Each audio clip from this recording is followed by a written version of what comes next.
Yesterday was leg day and my butt is killing me right now. If you see an eyelash fall off, just ignore it and just go with it because I don't know how to function in these.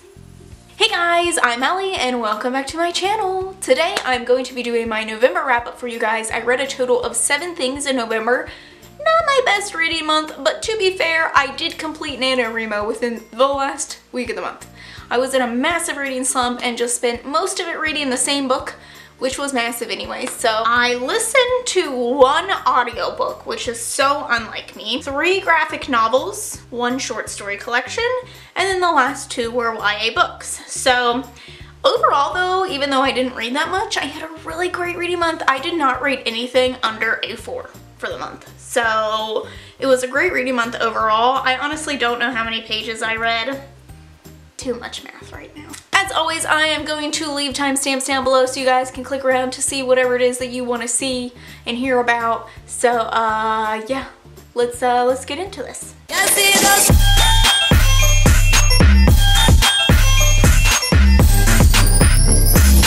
First, we're going to start with the 1 audiobook. I continued my read-along of the Cirque du Freak series, even though this was supposed to end back in October. I still have 2 more books to read here in December, but it has just been so hectic, and I'm into the part of the series now. It's the last trilogy of the series. Things started to get really weird.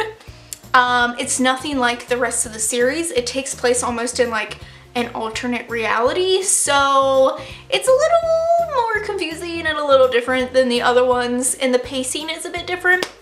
If you guys don't know, Cirque du Freak is one of my favorite middle grade series. It is about a boy who steals this magical performing tarantula who is extremely deadly from the Cirque du Freak that he goes and visits with his best friend. However, this spider bites his best friend, and basically the vampire who owned the tarantula to begin with is like, I'm not helping you unless you become my vampire assistant. That's basically the summary of the whole book, first book. So yeah, I love the vampire world. You get to see how vampires interact, the traditions that they have. You get to hear about the Vampanies, which are really evil vampires, and you get to follow Darren's journey as he becomes more involved into the vampire world, and I just love it. It's one of my favorites. Does it read kind of childish at times? Yes, but it's also weird and gory too. So it is one of the books that I recommend to reluctant readers just because of how different and fascinating this world can be. One that I read for the month was Lake of Souls, and this basically, I feel like I can't give away too much, but this one does see it takes place in a different world other than the one that we are in. It was fun. I liked it. I gave it 4 out of 5 stars. It's one of my least favorite in the series just because, again, totally different concept, different pacing, weird things happening, and I just overall it's just not my favorite, but I still really enjoy it, so 4 out of 5 stars isn't too bad. And only 2 more left, which who knows when I'll get around to those. All right, let's get into the graphic novels. I have a few graphic novels here, actually here right now. One of the first graphic novels that I read was actually, I'm gonna cover up my information here, but it was Lumberjanes. This is the Infernal Compass.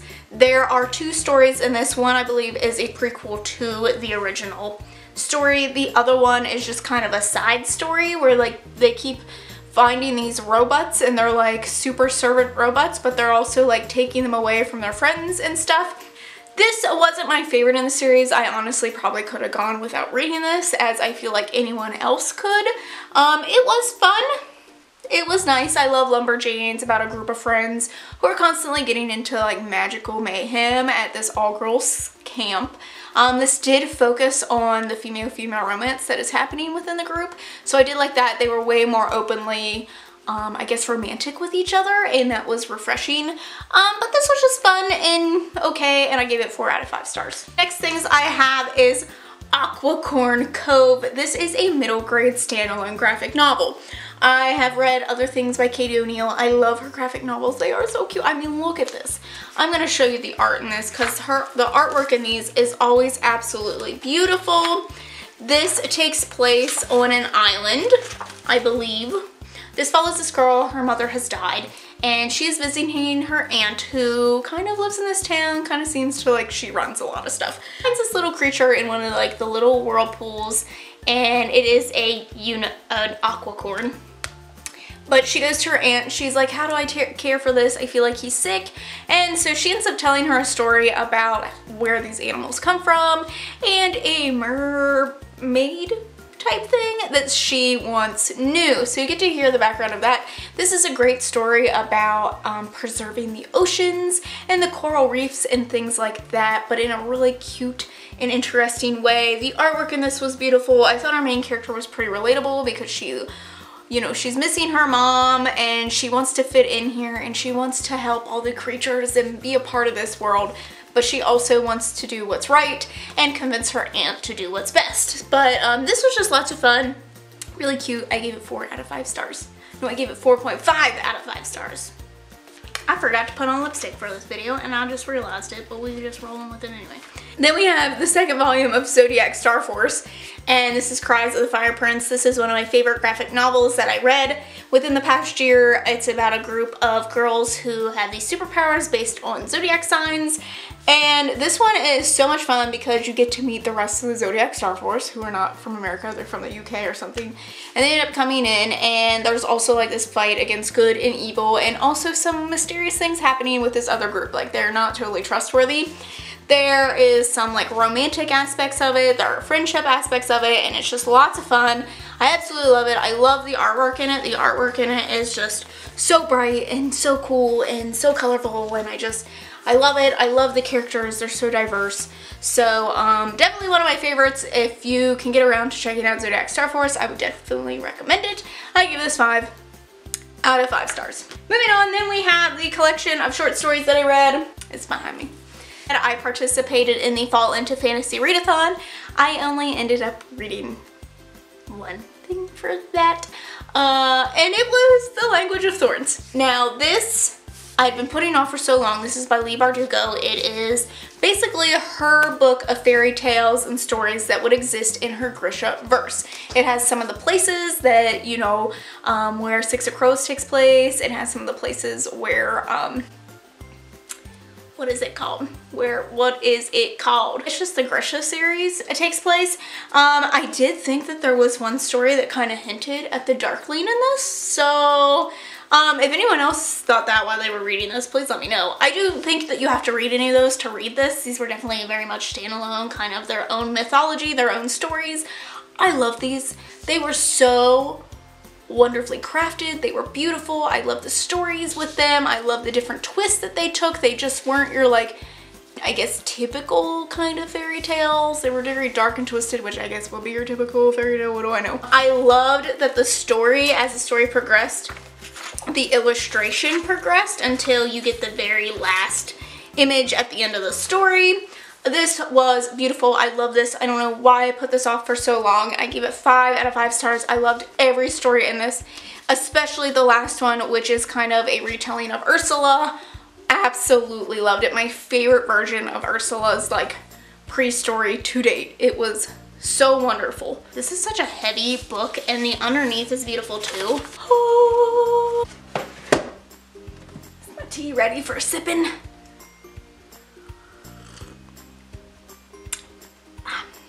I believe she is. Just in time, because I only have 2 more things to tell you all about, and that is the YA books that I has read. Now, I don't have the one. I returned it because it was way overdue. It took me forever to finish reading this, and I don't know why, because I really enjoyed it, and that was The Dark Descent of Elizabeth Frankenstein. I definitely could have seen this being one of my favorite books of the year. However, because it took me so long and the pace of it tended to slow down a little near the end, it just wasn't a full, like, rave about book, I guess. I mean, I still really enjoyed it. I would totally recommend it, but it just kind of lost me a little at the end. If you guys don't know, this is kind of a retelling, sort of Frankenstein, but it's from the point of view of his friend Elizabeth. Now, Elizabeth was basically abandoned as a child, and she's raised by some evil woman, and the Frankenstein family is looking for someone to be friends with Victor because Victor's a bit odd.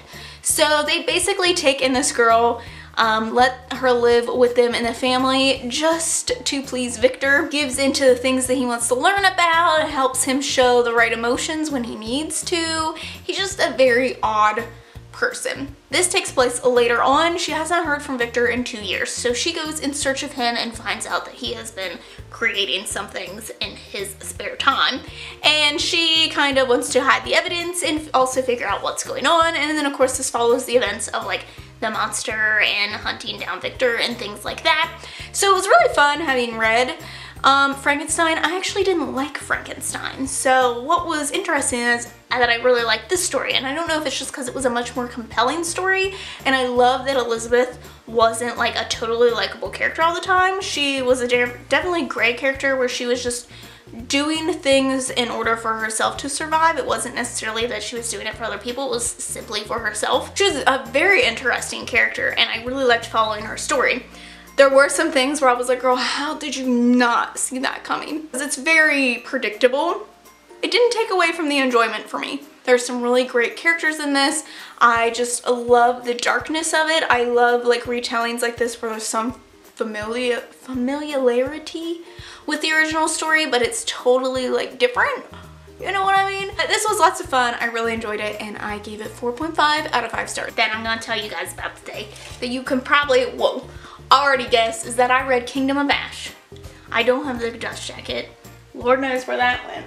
I did tab this sucker up as I have with most of my Sarah J Maas books. If you guys don't know, this comes in at like a whopping 980 pages, so this took me most of the month to read. I thought it wouldn't take me that long, but being on a slump and not really having a lot of free time, this just took so long. I am very sad that the Throne of Glass series is over. I loved learning about our little assassin.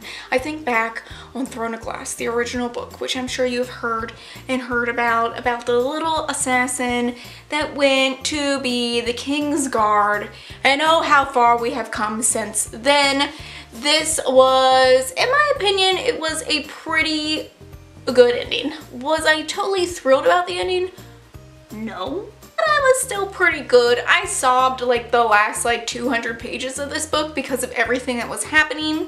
There were definitely parts that I wish weren't in it just because they were a bit bland, and I didn't really care about some of the characters. Aiden. Overall, I reached a point where I was like, there's no way Sarah J Maas can surprise me with anything else in this series, and then there she goes and she does it again. I don't know how she does it, how she manages to deflect the reader from what she's actually planning. Like, I can never guess what Aelin is up to, and never know what's happening. But overall, I really enjoyed it. I thought it was a pretty good ending to a series. I'm really sad that this series is over. I think that she will continue on in this world though, so I'm eager to see about that. I'm not really gonna talk about this too much just because I feel like everyone knows what Throne of Glass is about. Either you've read it or you haven't, you're interested or you're not. But this is by far like my favorite series of all time. I've just had so much fun reading this series. I love the characters, I love the fan art, I love reading the fan fiction. Like, this is the one fandom that I just like would immerse myself in if I could. So this kind of feels like an ending for me for like my most beloved thing. Like, my child has grown and has left the nest. So am I upset about that? Yes. But I'm eager to see what Sarah J Maas puts out in the future. 5 out of 5 stars just to the Throne of Glass series in general. I have just loved everything about it. Let me know if you guys have read any of these, if you agree with me, if you don't. Hope you guys have liked this video. Don't forget to subscribe to see future wrap-ups. Is that what I'm doing? From me. Thanks for watching, and I'll see you in the next time. Bye.